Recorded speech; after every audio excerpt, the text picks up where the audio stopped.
Hey, here's the part we got for the K20. We got this off a friend of mine. He took care of me on it. We got it really cheap.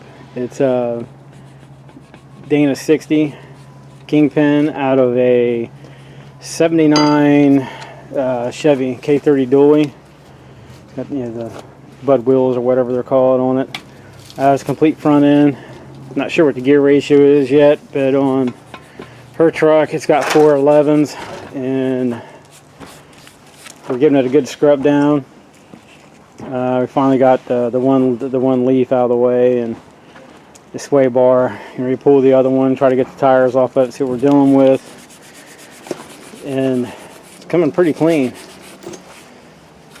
Using a brush to get the little crannies, but that round wheel, you can see how dingy it is. This thing's coated. Don't know how many miles were on the truck when he got it. He got it in the scrap and then sold us the front end out of it. But we used the little, Emily used that little wire wheel on it, and it's coming out pretty clean so far. It's getting all that gunk off of it. We want it cleaned up and get it opened up and see what we got for a gear ratio, and we'll show you what it looks like when we're done. Hopefully it's a lot cleaner than this. Hopefully it looks like that cover, and we'll see you then. Alright guys, we ran out of daylight last night. Of course it ran out of daylight last night. But this thing's coming pretty clean. That's a little spot of it's supposed to be some kind of rust neutralizer paint. We shot it on last night to see what it looked like today. But it did come out today, and we got what was stuff off of it. We got the springs are off, sway bars off, shocks off, one of the calipers, both tires are off of it. This side, which is the this driver's side, can't get it to spin up. All these studs, there it goes. Busted one getting it off, had a heck of a time getting them. And so all the studs are shot. They're all going to need replaced, which is, kind of expected. Set for a long time. But calipers, same way. I mean, they're pretty rough. It's a shame too. Looks like someone put new brakes on it right before it's set. But so we have to get brakes for it, calipers for it, wheel studs for it so far. As far as the housing and the cover and everything is cleaning up pretty good. And for just being a wire wheel and no chemicals, I mean, it's coming pretty clean. And got the bolts out of the cover, so we're about to find out what the gear ratio is on it. Hopefully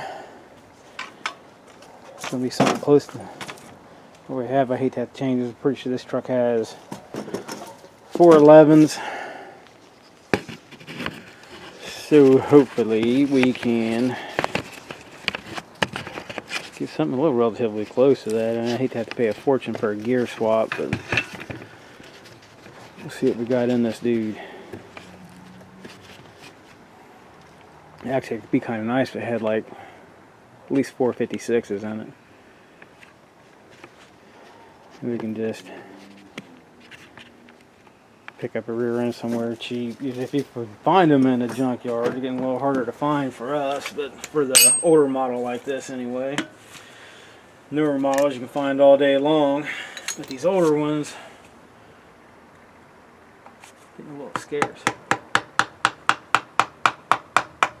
That's how I was going to do that K5 first.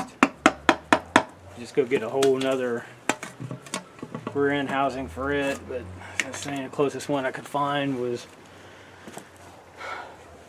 a few hours away, and dude couldn't guarantee the right gear ratio. Yeah, she'd been setting them on it. We'll need a little bit of love in there too. Looks like this thing's low on gear well. Nothing appears to be ruined though. But see what we got here. Find the numbers. Oh, turn, baby, turn. Would have been sweet to open it up and find a locker in it. 456s. 41-9. That's got a 456. Never been apart. Factory 79 Dana. 456 ring and pinion. Teeth all look good. So what I'll do is get all this cleaned up, and I'll drain that out into what's in there. And it looks like good oil, but what's left I'll drain out, get everything cleaned up. And I do have a couple bottles of gear, a couple bottles of gear oil in there. I'll fill it up, get the cover back on it. That way I ain't gotta worry about nothing rusting up on it. Because this one, that's gonna we're gonna run that Dana 44 in the front for a minute, since it's about the only thing in it that ain't been replaced is the axles themselves, and we was kind of actually debating on whether or not to go chromoly with them to get them to last a little longer. Because we don't do the rock crawling thing; it's just trails and mud bogs. But this truck, it'll probably only see maybe 38, so nothing too crazy. It ain't like it's a torque monster. And so we'll get back to cleaning on this and see what we come up with. Now she's starting to clean up nice. This stuff goes on. You can see how shiny it is there, like it has a gloss to it. It's is that Rust-Oleum Rust Performer. It's supposed to convert rust to protective. Of course, you got to get all the garbage off first before you spray it on. We're not making it for a show truck, because I have people ask me whenever I do this, because I've done the axles that's in that K20. I had both of them out and cleaned them up, and when we was going to do some weird conversion on it a long time ago, but stuff dries and it goes into a real nice flat black. And they always ask me why I do it, and because it makes it so much easier, especially when you're doing a big axle swap like this. Because when you're going, you have it out, you already have it out, and why would you want to fight with? Of course, I can't do much more to it now because it's drying up, but like right here by the kingpin and everything, why would you want to have to fight with, stuff like that, all that garbage? When you're putting it in, I mean, you got to deal with. You might as well just deal with all that while you have it out. It's, at least I do. I know some people, I've done it in the past also, especially with rear ends, but just throw them in, call it a day. But it just makes it so much easier. You already have it out. It doesn't take much time to clean it up, which now it's kind of cold, but this one's set for I don't know how long. A buddy of mine, when he got the whole truck, it was cabin bed was toasted, and that cab actually, when they used a loader to put it onto his trailer, the cab actually popped off the frame, and where the cab mounts were shot, and it was a shame too, because I was wanting to get the transmission and transfer case out of it, but when they lifted it up, because it had the stick with Grandy gear and a 205 case, but it actually busted the connector in between the transfer case and the transmission. The bracket that holds them together, it actually cracked it, separating the two. But he actually needed the transfer case for something he's working on, and like, screw it, went ahead and bought this 60 off of him. But she's cleaning up nice. I think it's worth a little bit of extra time to get the big junk like this off. Throw a little coat of something on it just to clean it up. It makes a world of difference when it comes time to put it in. Going from a dirty, rusty situation like this to something clean. It's easy to handle, makes everything so much easier. But that's the reason why I do it. And someone asked me a while back when we was working on this truck about it, is the rear end that's in this is actually, I shaved the bottom of it. I think there was a video on that, but they're real easy to do. Anyway, I'll get back at it some more once this stuff here, you can see where it's shiny. It means it's still wet, obviously, but give it a while to set, and if we don't run out of daylight, we'll get back at it. There we go. There's the bottom of the housing. It's turning out pretty nice. Looks like it had a, like the loader might have got lucky. Like the loader just cut it just a little bit. But when it was all cleaned up, there was no cracks or nothing. It looked like it just put a little ding in the fin of the housing, so thankfully that wasn't busted. And for what we got cleaned off so far, it's turning out pretty good. Still got to get the cover put back on, get oil in it, and that's probably going to take care of it for now. Have a heck of a time getting this slide out for the caliper. The bolt came out real easy on this one, and with the slide itself, it's soaking and penetrating oil right now. I tried heating it up with the little torch, but it's so cold out I can't keep no pressure in the tank. So hope that penetrating oil will help some.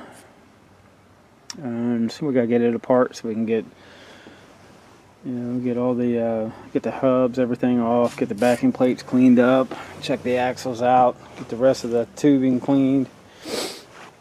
This one, I didn't see a bolt in it. Now I see why. Whoever put the brakes on it apparently twisted that one off at one time. Ew.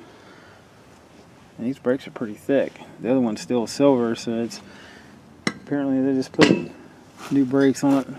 Been not too long before they got rid of it, but I have to see about trying to get that out. Maybe it won't be too hard. But I have to sum her up for now. I mean, it's starting to get cold, and now with my hours, by the time I get off work, it's dark out, so I'm freezing this time of year. So we got this one. We'll chip away at real slowly. There's no real big hurry to get it done, but I want to get it cleaned up, get it covered up, so it's not just rusting away over the winter, getting water on it. There's the tube for the housing, the vent tube, the plastic piece is missing, so I want to get one of those in it, so we definitely keep rain, snow, all that out of it. But just clean it up nice. I'm telling you, it makes it so much easier for an install. You ain't fighting with all this crap. Like trying to get it all cleaned up. Makes everything a lot easier to go back together. The hubs, I mean, track down some new wheel studs for it. And thankfully the rotors are still good and thick. I'm thinking they're going to clean up pretty nice.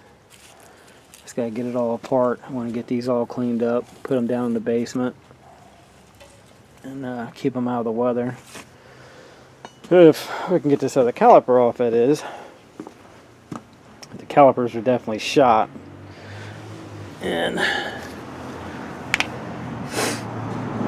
But won't hold you up with nothing stupid, because it's going to be a minute before we get this one actually installed. But we're just wanting to get her straightened up and show you what we picked up. This is the part I was talking about that my buddy hooked me up with at an unbelievable price. I mean, it was next to nothing. It was almost just given to me, so I couldn't pass it up.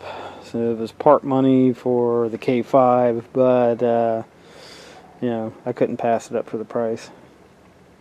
And thanks for watching, and hopefully we get this apart. I'll show you guys how it turns out, at least for the housing and everything. And because we have to get new calipers, and I'm going to try. You can see how this got like the pinholes and all this stuff in the dust cover for the rotor. Not sure how much this costs new, but I'm pretty sure I can doctor those up. Save some part money that way. This one's not too awful bad. I mean, it's got pinholes here and there, stuff like that, but they look like they're fixable. We'll see after they're cleaned up. But thanks for watching, guys. Yeah, appreciate it. Anybody has any recommendations on anything, leave them down in the comments. I appreciate it. And thanks for watching our really long project on this K20. I mean, long as in long. We've been working on it for a couple years now, and it's been a long drug out process. And thanks for watching.